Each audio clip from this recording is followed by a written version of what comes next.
espaços abertos, são jardins que são fundamentais também serem preservados. Então, o sentido é identificar aqueles jardins, aqueles espaços de escala bucólica que tinham sido pensados originalmente pelo Lúcio Costa, estão aqui, e também as contribuições posteriores, né, porque a cidade é uma cidade dinâmica. Então, esse foi a partir dessas identificações. Tem vários outros mapas, a gente trouxe alguns, né? Essas identificações, a gente também está identificando os prédios que têm valor, um a um, os prédios que têm valor para a preservação, né? A arquitetura, tanto monumental quanto residencial na cidade, né? Os conjuntos urbanos, né? Que também têm valor. Então, é nesse sentido, com essa agregação, né? De pensar as ruas, de pensar as praças e os espaços abertos, e pensando os prédios, é desse somatório, dessas três categorias, que a gente foi definindo, então, os níveis de preservação de Brasília, que agora o Rafael vai voltar a explicar para vocês. Retomando o que o Luiz estava colocando, na verdade, o somatório, vamos dizer assim, entre aspas, dessas análises, né, desse espaço aberto, tecido urbano, né, e do tecido urbano e da volumetria, né, isso nos leva, né, a uma primeira classificação de áreas, que não necessariamente correspondem aos níveis de preservação. Ou seja, essas áreas que são denominadas APs, né, áreas de preservação, né, como o nome coloca, elas referem-se a que função cada uma dessas áreas ela atende com relação à leitura da concepção, né, urbanística de Brasília. Ou seja, o desenho do plano piloto, a gente poderia ter em mente aquela imagem de satélite, o quanto essas áreas participam, né, para a construção dessa imagem da concepção urbanística do piloto, que passa pelo reconhecimento do seu desenho, né? E cada uma dessas áreas elas cumprem uma determinada função, né? Para que isso seja reafirmado. Né?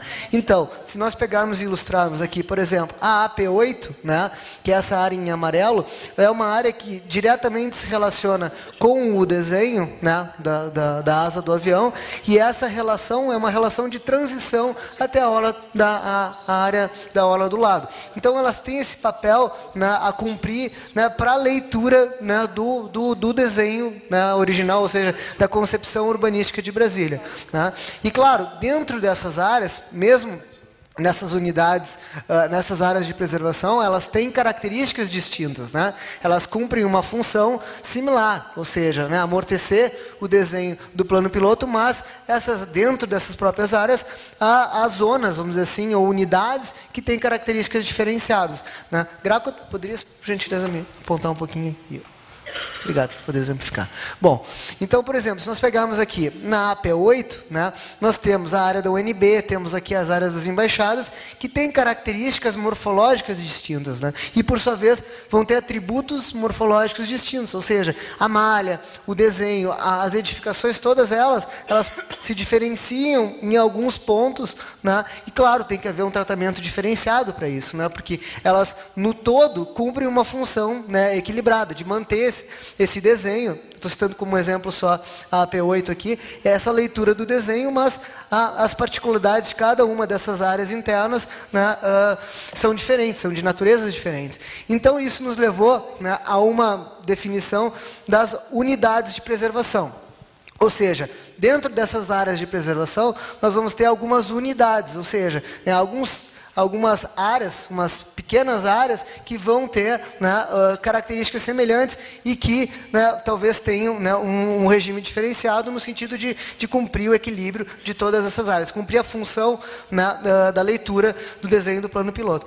E claro, não é a leitura desses atributos não é uma coisa nova, né, é uma coisa que já se faz nos planos de preservação, e tem alguns instrumentos que eu já comentei no início, que são algumas recomendações e orientações, não só do IPHAN, né, com relação à portaria 299, que instrui como fazer isso, mas também as cartas, né, do patrimônio, ou seja, né, as cartas da Unesco, né, e do ICOMOS, que, vamos dizer assim, orientam a preservação no âmbito mundial, né? Afinal de contas, Brasília é inscrita como patrimônio da humanidade e é a obrigação manter ela porque o Brasil é signatário, né? Então é a obrigação do governo brasileiro mantê-la, né, como patrimônio da humanidade, né? Então, e essas cartas patrimoniais também, vamos dizer assim, corroboram com essas normativas do IPHAN, né? Então, elas, vamos dizer assim, convergem no mesmo sentido de definir alguns atributos que a gente define aqui, né, alguns atributos de leitura dessa imagem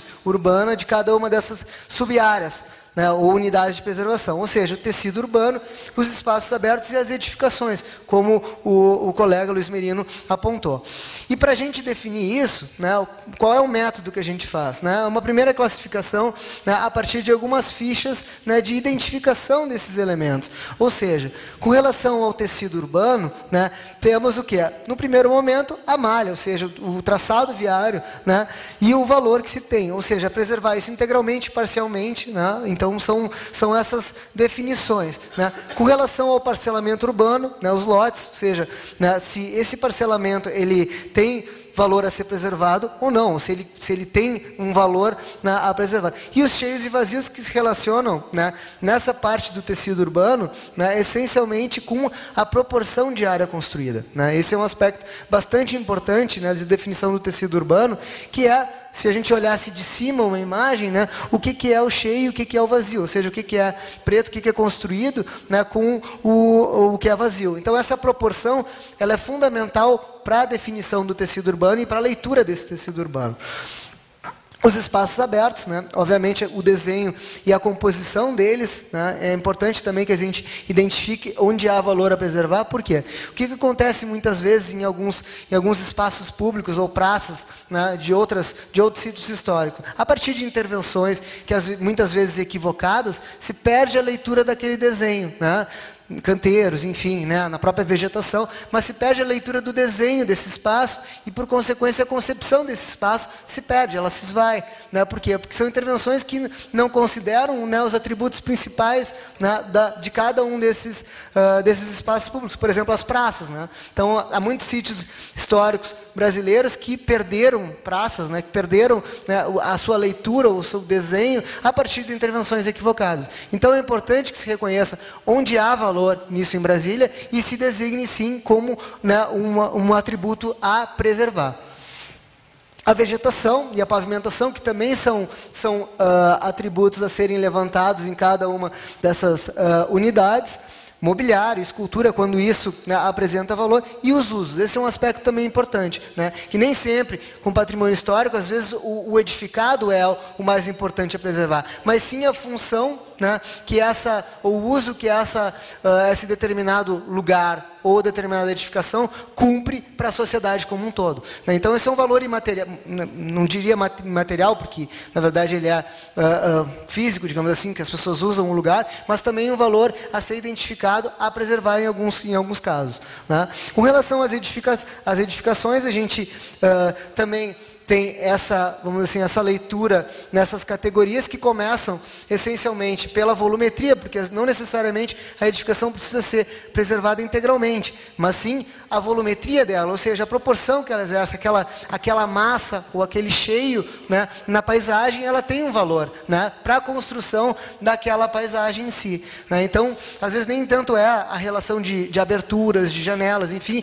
mas sim aquela massa edificada, e isso se somado às outras edificações de uma mesma unidade, né, ela assume uma força muito grande. Então, às vezes a volumetria é um elemento a ser preservado.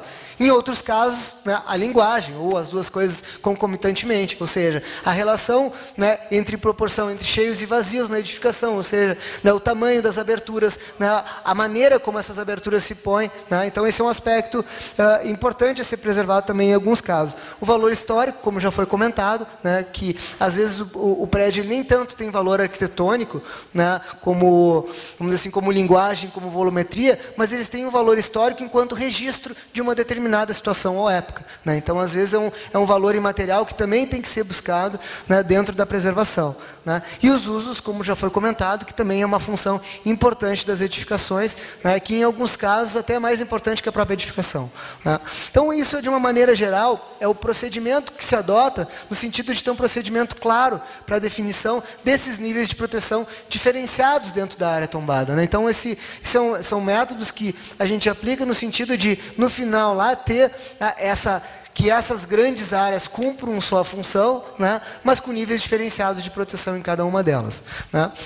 Eu vou passar a palavra, então, ao Marcos, que anuncia a próxima Muito obrigado. Nós vamos então trocar a pessoa da ponta aqui, o Rafael vai dar licença para o Décio, e o Décio Rigatti vai fazer a apresentação da terceira parte do trabalho de hoje. Bom, na realidade, segunda e a terceira. Segunda e a terceira. Só lembrar, as inscrições estão acontecendo agora aqui com a Michele. Então, ao final da apresentação, a gente encerra as inscrições e passa a escutar as intervenções do plenário. Bom, os temas para embasar a parte de proposições foram organizados em duas partes. Numa delas, que a gente chama aqui do item 2, são aspectos gerais, isso são questões que comparecem na quase totalidade do território de Brasília, e finalmente, então, a gente vai tratar de aspectos que são específicos da área ou das áreas com as quais a gente está lidando hoje à tarde, que na realidade são 3, Cruzeiro, Sudoeste e Octogonais. Em relação aos aspectos gerais, isso aquelas questões que dizem respeito ao conjunto do plano urbanístico, ou da área de interferência do plano urbanístico, a gente destaca, então, primeiramente o problema dos estacionamentos. Em relação, principalmente aos setores centrais, quer dizer, a constatação de que uma extensa superfície da cidade é utilizada atualmente com a finalidade de abrigar estacionamentos de veículos. Se propõe, então, uma política conjunta, né, que trabalhe tanto a questão dos estacionamentos propriamente ditos, como também daquelas ações que vão atuar sobre as razões, né, porque o transporte individual se sobressai de tal maneira em detrimento do transporte público aqui em Brasília. Então, essa política global, por um lado, a gente está propondo que seja feita a delimitação de um perímetro onde o estacionamento seja rotativo e pago, a exemplo de quase todas as grandes capitais, não só do Brasil como do mundo também, principalmente nos setores centrais, onde se concentram, digamos, as atividades de comércio e de serviço, e que, portanto, a disponibilidade de vagas para estacionamento deve contemplar a sua utilização por maior número de pessoas, e não apenas para quem chega primeiro numa vaga. Por outro lado, também o estímulo à construção de estacionamentos subterrâneos, um aspecto fundamental, que é a resolução paulatina dos problemas do transporte público e de massa do Distrito Federal, que talvez seja o aspecto que tem impacto maior sobre a utilização do transporte individual, ou a transferência do transporte público para o transporte individual, e também a identificação de áreas que sejam vedadas a estacionamentos. Em relação a estacionamentos nas superquadras, entre quadras e comércios locais, a gente está percebendo que a transformação do comércio nas superquadras e principalmente dos comércios locais em estabelecimentos com um grau de atratividade relativamente grande está fazendo com que as áreas disponíveis para estacionamento não sejam mais suficientes para a demanda gerada pelas atividades, e que também, por outro lado, uma parte dessa demanda está sendo suprida por áreas de estacionamento